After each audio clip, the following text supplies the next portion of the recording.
Excusez.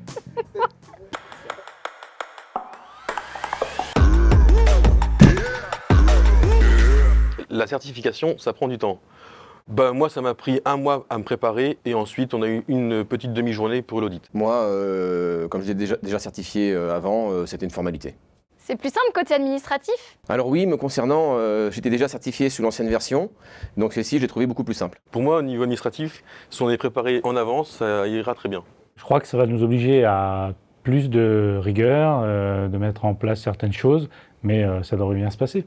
Un pull à panneau à 60 000 €, c'est obligatoire? C'est une bonne question. Non, ce n'est pas obligatoire, mais fortement conseillé. Par exemple, chez moi, j'utilise un pulvérisateur confiné depuis 2017 et ça m'a permis de réduire fortement l'utilisation des produits phytosanitaires. Et un pulvé à panneau, ça ne coûte pas obligatoirement 60 000 €. Et de mon côté, j'ai 2 pulvérisateurs à panneau récupérateur que j'utilise sur les premiers traitements. Et par la suite, je continue à utiliser mes appareils conventionnels.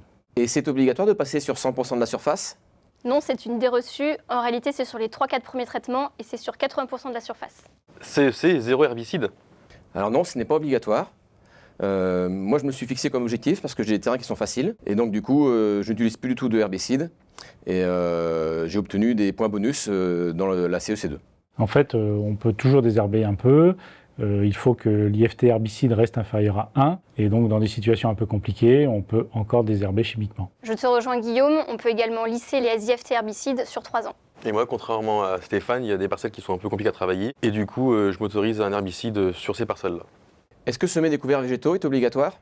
Alors non, c'est pas obligatoire. On peut laisser l'herbe naturelle renaître. Et dans mon cas, j'ai semé 1 rang sur 2, ce qui m'a permis d'obtenir le bonus. En fait, il ne faut pas laisser les sols nus, il faut qu'ils restent couverts. Et personnellement, je fais des couverts végétaux depuis plusieurs années et je trouve que ça a de belles vertus agronomiques. Je suis tout à fait d'accord avec toi, Guillaume.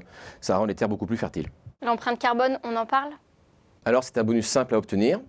Il faut connaître les 3 fiches du BNIC et valoriser ses déchets viticoles. C'est un point nouveau aussi dans la certification et c'est très intéressant d'aborder cet enjeu. Et pour nous viticulteurs, ça nous permet aussi d'adapter nos pratiques en regardant nos consommations de gaz ou de GNR.